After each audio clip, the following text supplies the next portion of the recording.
வேங்கை வயல் ஒரு தவறான ஒரு செயல் ஆயிடுச்சுங்க. தண்ணீரை மலத்தை கலந்தவங்க யார் என்பதை கூட இன்னைக்கு வரைக்கும் கண்டுபிடிச்சிருக்காங்க. ஆனா கண்டுபிடிச்சவங்க யாரு நீங்க பாருங்க. இன்னைக்கு வந்துச்சு எனக்கு தகவல். முரளி ராஜா, சுதர்சன், முரளி கிருஷ்ணன், இவங்க 3 பேர் தான்.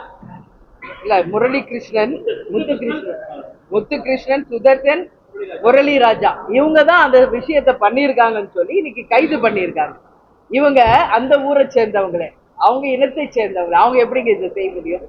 யார் மேலேயாவது திசை திருப்பி விட வேண்டியது, வழியை யார் பக்கமாவது திருப்பி விட்டுட்டு உண்மையில் யாரு தவறுகள் செய்தாங்களோ அவங்களை தப்பிக்க வைப்பதுதான் இந்த திமுகவின் திராவிட மாடல் ஆட்சியாக இன்னைக்கு நடந்துகிட்டு இருக்குங்க. இது நிச்சயமாக கண்டிக்கக்கூடிய விஷயம். இது எங்க நடந்துக்குன்னா, முத்துக்காடு ஊராட்சி மன்ற கணவரை பழிவாங்கும் நோக்கத்தோடு தான் இது நடந்திருக்குன்ற மாதிரி சொல்றாங்க. இது தவறான ஒரு விஷயங்க. உண்மையில் அதை செய்தவர் யார் என்பதை இந்த அரசு கண்டுபிடிச்சு உரியவங்களுக்கு தண்டனை கொடுங்க. சம்பந்தமே இல்லாதவங்களுக்கு தண்டனை கொடுத்து இந்த திசை திருப்புறாங்க. இது தண்டனை ஏன் சம்பந்தம் இல்லைன்றது நான் சொல்றேன். இவங்க அதே ஊர்ல இருக்கிறாங்க, அவங்க இனத்தை சேர்ந்தவங்களாகவே இருக்காங்க. யாராவது தங்களுக்கு சூன்யம் வச்சுக்குவாங்களா?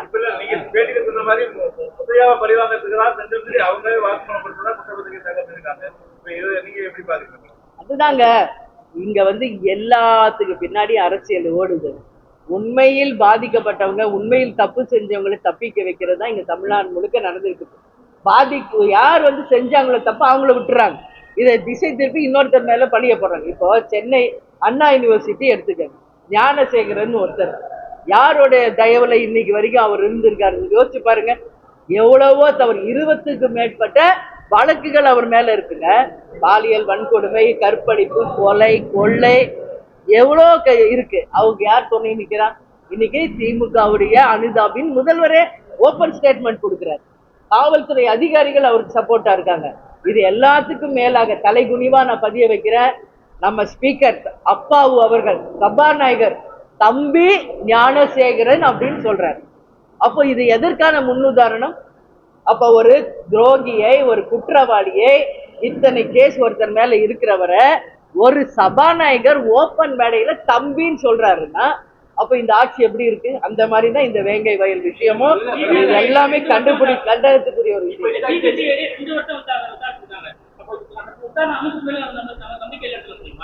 இப்ப நீங்க ஜவஹர் அலி மரணத்துக்கு சிபிசிஐடி உண்மையா நேரமையா கண்டுபிடிப்பாங்க. நீங்க இப்பதான் படத்துல பேசுறீங்க. ஆமா, 250 நாட்களுக்கு பிறகு இந்த வாக்கு விசாரணை குற்றவாளிகளை வாக்குமூலம் வாங்கி தாக்கல் பண்ணிருக்காங்க.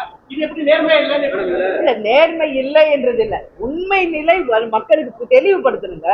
இப்ப கைது பண்ணிருக்கீங்க, ரைட், ஒத்துக்கிறோம். சிபிசிஐடி ஆக்சுவலி அதுல என்ன நடந்தது, உண்மையில் யார் அது செஞ்சாங்க, வாக்குமூலம் கொடுத்தவர் தான் செஞ்சாங்களா?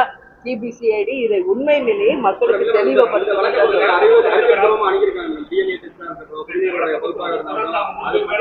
அப்படி அவங்கதான் தப்பு பண்ணாங்க என்றால் நிச்சயமாக தண்டனைக்குரியவர்கள் அவங்கதான்.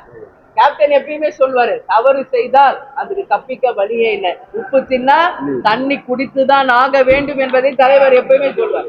அதனால தப்பு பண்ணது அவங்கதான் நிரூபிக்கிட்டோம். அவங்கதான் தண்டனையாளர்கள். புரிய வைக்கிறாங்க. அப்ப அவங்களுக்குரிய தண்டனை தரட்டும் இந்த அரசு தரட்டும். அதுதாங்க, அப்படி அவங்கதான் தண்டனைக்குரியவர்கள் அப்படின்னா அந்த தண்டனை அவர்களுக்கு தருவதுதான் சரியான ஒரு விஷயமா இருக்கு. இல்ல, சிபிசிஐடி தான் நம்ம அட்லீஸ்ட் கொஞ்சமாவது நம்ப முடியும்.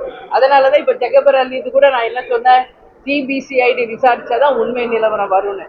அப்போ சிபிசிஐடியே இதை விசாரிச்சு சொல்றாங்கன்னா அதுல உண்மை இருக்கும் பட்சத்தில் அதை நானும் தலைவணங்கி ஏற்றுக்கொள்கிறேன். துல்லியமாக தினசரி நடப்பு நிகழ்வுகளையும் கல்வி, விளையாட்டு, அரசியல், வாழ்க்கை முறை, மருத்துவம், தொழில்துறை, சினிமா, பொழுதுபோக்கு போன்ற பல்வேறு நிகழ்ச்சிகளையும் உடனுக்குடன் காண கேப்டன் டிவி மற்றும் கேப்டன் நியூஸ் சமூக வலைத்தள பக்கங்களோடு இணைந்திருங்கள். உங்கள் வணிகத்தை கேப்டன் டிவி மற்றும் கேப்டன் நியூஸில் விளம்பரத்தின் மூலம் மேம்படுத்த விருப்பமா? உடனே கீழே கொடுக்கப்படும் எண்ணிற்கு தொடர்பு கொள்ளுங்கள்.